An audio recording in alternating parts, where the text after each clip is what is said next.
নমস্কাৰ বন্ধু-বান্ধৱীসকল সকলোকে আমাৰ আসাম লাৰ্নিং হাব চেনেলটোলৈ স্বাগতম জনাইছো।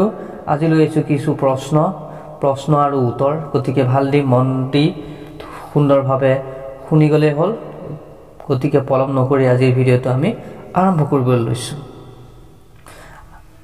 আজিৰ প্ৰশ্ন, মাধৱ কন্দলীৰ ৰামায়ণৰ প্ৰথম সম্পাদনা কোনে কৰিছিল? উত্তৰ, মাধৱ চন্দ্ৰ বৰদলৈয়ে।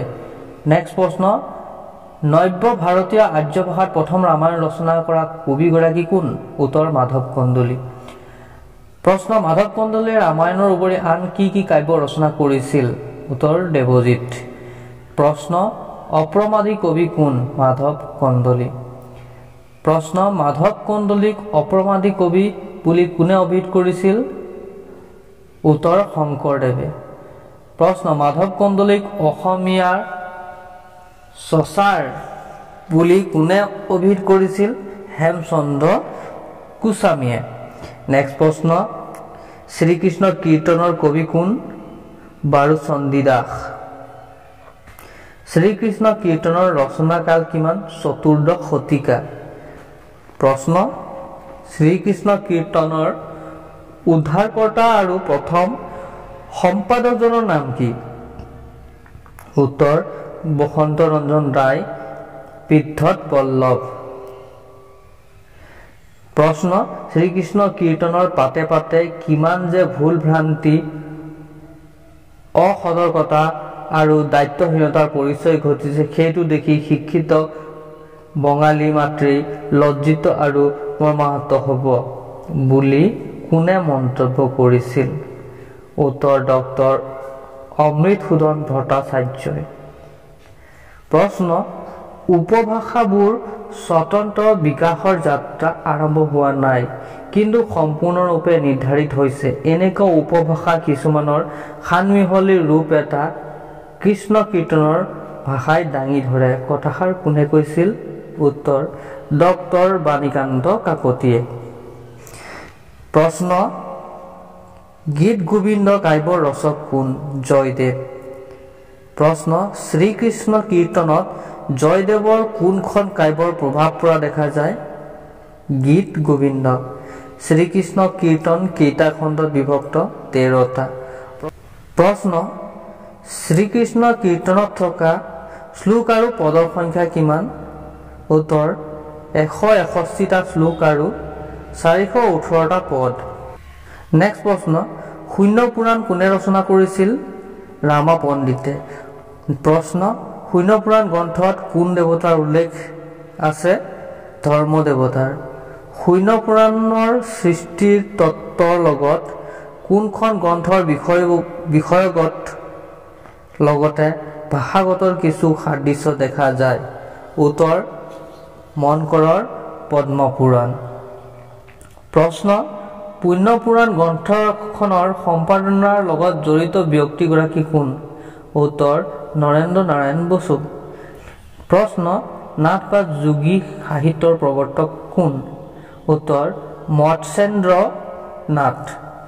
প্ৰশ্ন, দশম একাদশ শতিকাৰ নাট সিদ্ধসকলৰ কাহিনীক লৈ ৰচনা কৰা গীতবোৰক কি হিচাপে জনা যায়? গোপীচন্দৰ গীত। গোপীচন্দৰ গীত কোন শ্ৰেণীৰ সাহিত্যৰ অন্তৰ্ভুক্ত? নাট সাহিত্য। প্ৰশ্ন, পাচলি শব্দটো ক'ৰ পৰা আহিছে? সংস্কৃত পঞ্চালিকা শব্দৰ পৰা। নেক্সট প্ৰশ্ন, বিশেষভাৱে উল্লেখযোগ্য পাচলি কাব্যৰ কবি কেইজনৰ নাম লিখা? উত্তৰ, পীতাম্বৰ কবি, দুৰ্গাবৰ কায়স্থ, মনকৰ আৰু সুকবি নাৰায়ণ দেৱ। প্ৰশ্ন, উষা পৰিণয় ভাগৱত দশম স্কন্ধ, মাৰ্কেন্দ্ৰীয় চণ্ডী আৰু নল দময়ন্তী কোনে ৰচনা কৰিছিল? উত্তৰ, পীতাম্বৰ কবিয়ে। প্ৰশ্ন, পীতাম্বৰ কবিৰ প্ৰথম ৰচনা কি? উষা পৰায়ণ। পীতাম্বৰ কবিয়ে উষা পৰায়ণ কাব্য কেতিয়া ৰচনা কৰিছিল? 1533 খ্ৰীষ্টাব্দত। প্ৰশ্ন, উষা পৰিণয় কাব্যৰ মূল কি? হৰিবংশ বিষ্ণু পৰ্বৰ 116, 128 অধ্যায়। প্ৰশ্ন, কোচবিহাৰৰ কোচবিহাৰৰ ৰাজকীয় গ্ৰন্থাগাৰত পীতাম্বৰ কবিৰ কোন দুখন গ্ৰন্থ হাতে লিখা অৱস্থাত সংৰক্ষিত হৈ আছে? উত্তৰ মাৰ্কেন্দ্ৰীয় চণ্ডী আৰু দশম স্কন্ধ। নেক্সট প্ৰশ্ন, পীতাম্বৰ ভাগৱত দশম স্কন্ধ কি ছন্দত ৰচিত? উত্তৰ পয়াৰ আৰু ত্ৰিপদী ছন্দ।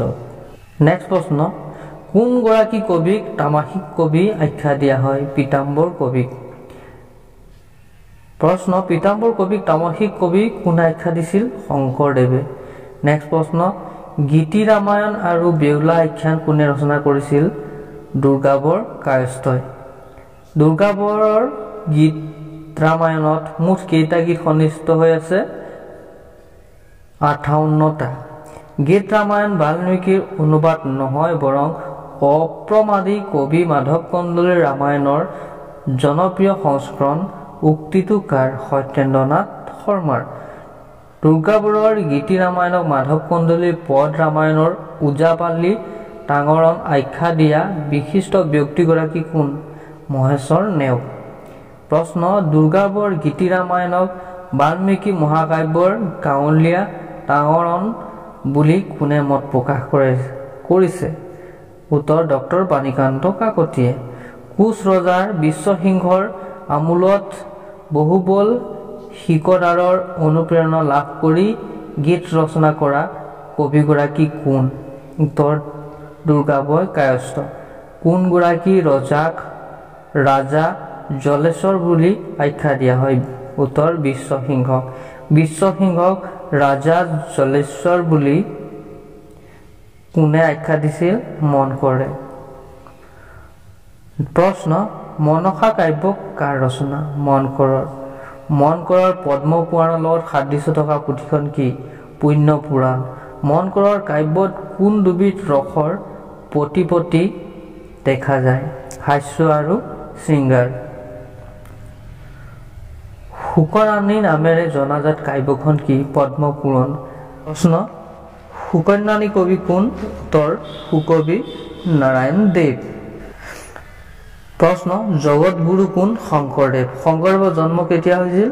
1449 খ্ৰীষ্টাব্দত 1371 শকত। শংকৰদেৱৰ জন্ম ক'ত হৈছিল? নগাঁও জিলাৰ বৰদোৱাত। শংকৰদেৱৰ পিতৃৰ নাম কি আছিল? কুসুম্বৰ ভূঞা। শংকৰদেৱৰ মাতৃৰ নাম সত্যসন্ধা। শংকৰদেৱক কোনে ডাঙৰ দীঘল কৰিছিল? বুঢ়ীমা খেৰসুতীয়ে। শংকৰদেৱে কাৰ টোলত শিক্ষা গ্ৰহণ কৰিছিল? মহেন্দ্ৰ কন্দলী। শংকৰদেৱৰ প্ৰথম পত্নীৰ নাম কি? সূৰ্যৱতী। শংকৰদেৱৰ দ্বিতীয় পত্নীৰ নাম কি আছিল? কালিন্দী। শংকৰদেৱৰ দ্বিতীয় পত্নীৰ নাম কি? কালিন্দী। শংকৰদেৱৰ মৃত্যু কেতিয়া হৈছিল? 1568 খ্ৰীষ্টাব্দত। শংকৰদেৱৰ মৃত্যু কোন স্থানত হৈছিল? কোচবিহাৰত। শংকৰদেৱৰ কাৰ পৃষ্ঠপোষকতা লাভ কৰিছিল? নৰনাৰায়ণৰ। শংকৰদেৱ আৰু মাধৱদেৱৰ মিলন ক'ত হৈছিল? বেলগুৰিত। শংকৰদেৱ আৰু মাধৱদেৱৰ মিলনক কি বুলি আখ্যা দিয়া হয়? মণিকাঞ্চন সংযোগ। শংকৰদেৱ আৰু মাধৱদেৱৰ মিলনক মণিকাঞ্চন সংযোগ বুলি কোনে অভিহিত কৰিছিল? লক্ষ্মীনাথ বেজবৰুৱাই। শংকৰদেৱৰ প্ৰথম ৰচনা কি? নাইবা শংকৰদেৱে প্ৰথম কাব্যখনৰ নাম কি? উত্তৰ হৰিচন্দ্ৰ। আজিলৈ ভিডিঅ'টো ইমানেই। লগ পাম নেক্সট ভিডিঅ'ত। ভিডিঅ'টো লাইক কৰিব নাপাহৰিবা আৰু ছাবস্ক্ৰাইব কৰা নাই যদি এতিয়াই ছাবস্ক্ৰাইব কৰি লোৱা, ফ'ল' কৰি লোৱা। ধন্যবাদ। জয় অসম।